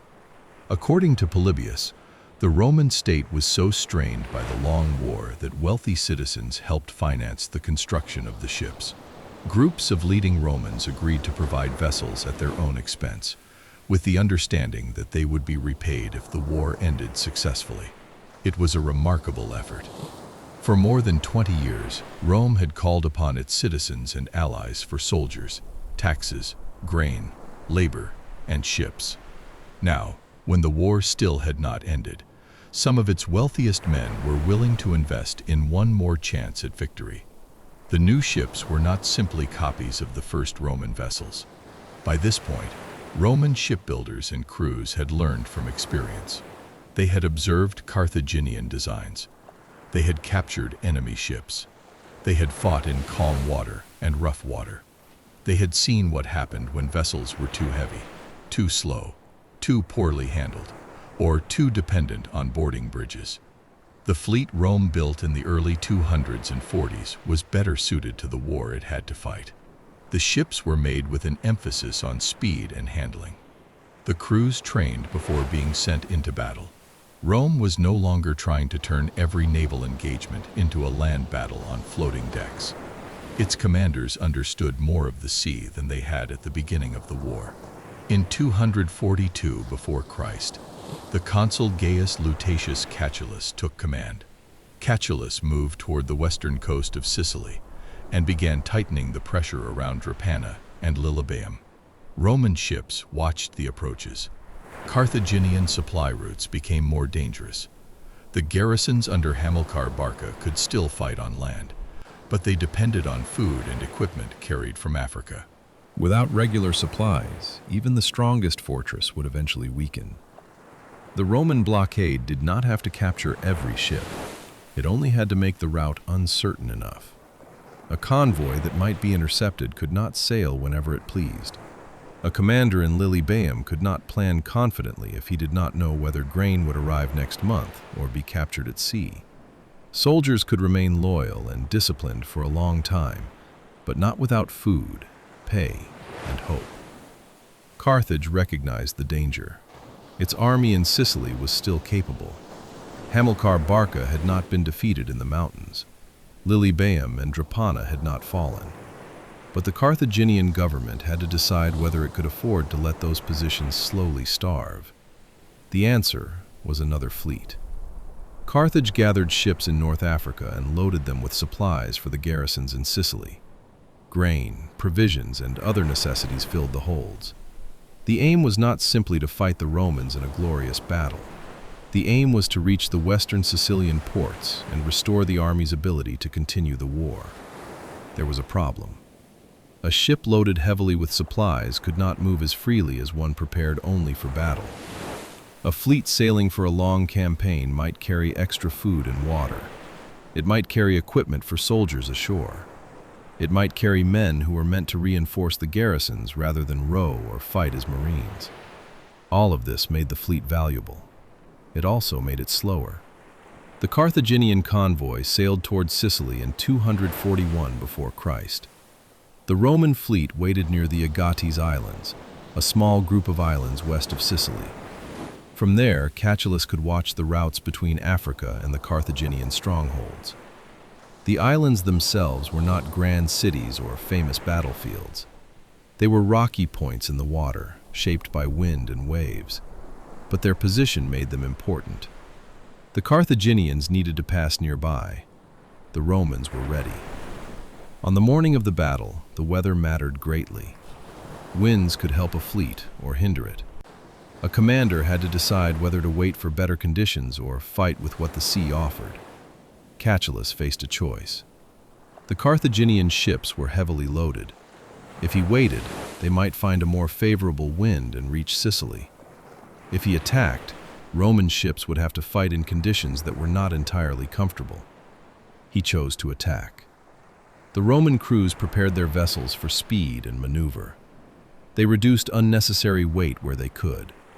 Sails and equipment that might interfere with close action were managed carefully. The goal was to meet the Carthaginians before they could deliver their cargo. Then the fleets came together. The Battle of the Agates Islands was not as vast as Cape Ecnomus. It did not involve the same enormous armadas or the same elaborate formation protecting an invasion force, but it was, in some ways, the more decisive battle. At Cape Ecnomus, Rome had won a road into Africa. At the Agates Islands, Rome was fighting to close the final road into western Sicily. The Roman ships were lighter and more prepared for battle. The Carthaginian fleet was burdened by its supplies and its mission. The Carthaginian crews were experienced sailors, but they were at a disadvantage once the battle began. Roman ships pressed the attack. They rammed where they could. They maneuvered to avoid the strongest parts of the Carthaginian line. Men fought on decks when ships came close enough. Oars broke. Hulls were damaged. Some vessels sank. Others were captured with their crews and cargo still aboard. The result was a Roman victory. Ancient accounts report that many Carthaginian ships were captured and others were sunk.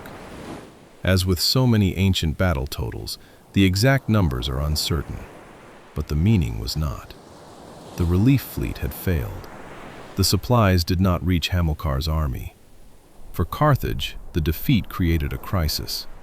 The garrisons in Sicily could still fight. Hamilcar Barca had not been personally defeated in the field. Lilybaeum and Drepana still stood. But without control of the sea, Carthage could not keep supporting them indefinitely. Rome had finally found the point of pressure it needed.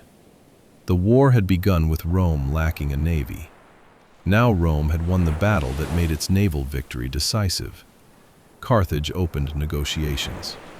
Hamilcar, commanding the army in Sicily, was given authority to arrange terms. This was not a surrender in the sense of an army laying down every weapon on a battlefield. It was an acknowledgement that Carthage could not continue the struggle for Sicily at the same cost. The peace required Carthage to leave Sicily and give up its remaining positions there. It also required a large payment to Rome over time. After 23 years, the First Punic War was over. The ending came quietly compared with the scale of everything that had led to it. There was no final attack on Carthage itself. There was no Roman army marching through the streets of the African city. There was no last stand at Lilybaeum, no dramatic capture of Drepana, and no single moment in which every soldier understood that the war had ended. Instead, A fleet failed to bring supplies. A government recognized that it could not send another one. And an army, still holding its mountain positions in western Sicily, was told to make peace. The sea had carried the war from Messana to Africa and back again. In the end, the sea decided Sicily. But the peace of 241 before Christ did not settle everything between Rome and Carthage. It only created a new world, and a new set of reasons for both powers to remember what had happened.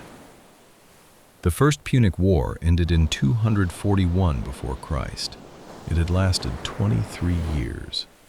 For the people who had lived through it, that was long enough for an entire generation to be shaped by the conflict. Men had crossed to Sicily as young soldiers and returned home years later, if they returned at all. Children born near the beginning of the war were old enough to serve by its end. Cities had been besieged, captured, rebuilt, and threatened again. Fleets had been assembled, wrecked, and assembled once more. The war had begun with a small crisis at Messana. A group of mercenaries had asked for help. Rome had feared Carthaginian influence at the strait. Carthage had feared Roman influence in Sicily. Syracuse had tried to protect its own interests. No one had announced, at the beginning, that the result would be 23 years of warfare. But by the end, the balance of the western Mediterranean had changed. Carthage agreed to leave Sicily. Its remaining troops and garrisons withdrew from the island. Lilybaeum, Drepana, and the other Carthaginian positions in western Sicily were given up. Carthage also agreed to pay a large indemnity to Rome over a number of years. The exact financial terms were adjusted during the negotiations, but the broader result was simple. Carthage had lost the war, and Rome expected to be paid for it. Sicily, with one important exception, now came under Roman control. Syracuse remained allied to Rome under Hero. It was not immediately absorbed in the same way as the rest of the island. But most of Sicily became Rome's first lasting overseas possession, and soon its first province. That was something entirely new. Rome had controlled many Italian communities before the First Punic War. It had made allies, demanded soldiers, and extended its influence across the peninsula. But Sicily was separated from Italy by the sea. It was not simply another neighboring people brought into Rome's alliance system. It had to be governed from a distance. Roman officials would come to Sicily to oversee taxes, law, and administration. Grain from the island would become increasingly important to Rome. Sicilian towns would now have to deal with Roman authority in a more permanent way than they had dealt with any passing army. The island that had stood between Rome and Carthage had become Roman territory. Rome had changed as well. At the beginning of the war, it had been the dominant power in Italy, but an uncertain presence on the sea. It had depended heavily on allies for naval support. Its first efforts to build a fleet had been awkward. One consul had been captured almost immediately. Roman crews had practiced rowing on benches set up on land. By the end, Rome had built and rebuilt fleets on a scale few ancient states could match. It had won at Mylae. It had won at Cape Ecnomus. It had fought at Drepana and suffered a terrible defeat. It had endured storms that destroyed hundreds of ships. And then it had returned to the sea one final time and won at the Aegates Islands. Rome had not become a perfect naval power overnight, but it had proved that it could learn, adapt, and keep going long after many states would have made peace. Carthage had changed too. The city was still wealthy. It was still powerful. It still possessed North African territory, trade connections, ports, ships, and experienced commanders. The First Punic War had not destroyed Carthage, but it had left the city strained. The cost of the war was heavy, and the problem of paying soldiers became urgent. Many of the troops who had fought for Carthage were mercenaries from different parts of the Mediterranean. They expected their wages. Carthage, after years of war and the burden of the Roman indemnity, struggled to meet those expectations. The result was another conflict, the Mercenary War, fought in North Africa soon after the peace with Rome. It was a bitter and dangerous struggle. Former soldiers, joined by other dissatisfied groups, rose against Carthage. The Carthaginians eventually survived it, but only with great difficulty. Rome watched all of this.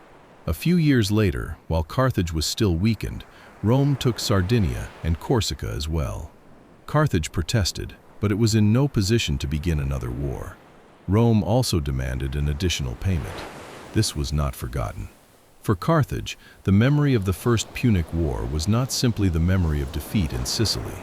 It was the memory of years of expense, hard fighting, and a peace that seemed to grow harsher after the fighting had already ended. Among the Carthaginian commanders who had fought through the final years in Sicily was Hamilcar Barca. He had not lost a great battle in the field. His army had been cut off by the final Roman blockade and the defeat of the relief fleet. He returned to Africa carrying the experience of a long war against Rome. In the years that followed, Hamilcar turned his attention toward Spain. There, Carthage would build new wealth, new armies, and new opportunities. His family would become one of the most important in Carthaginian history, and among that family was his son, Hannibal. The next great war between Rome and Carthage would not begin for more than 20 years. It would have its own causes, its own decisions, and its own people making choices in the moment. History is rarely as simple as one war automatically creating the next. But the First Punic War left behind the conditions for another conflict. Rome had become stronger and more confident beyond Italy. Carthage had been defeated, but not broken. Both had learned what the other was capable of, and both had reasons to remember. So, if we return at last to the Strait of Messina, where the story began, the water between Italy and Sicily looks different now. At the start of the war, Rome stood on one shore and Carthage influenced the other. At the end, Rome had crossed the water and stayed. Sicily had changed hands. The Mediterranean had become a wider Roman world, and the rivalry between Rome and Carthage, born from uncertainty around a single Sicilian city, was only beginning.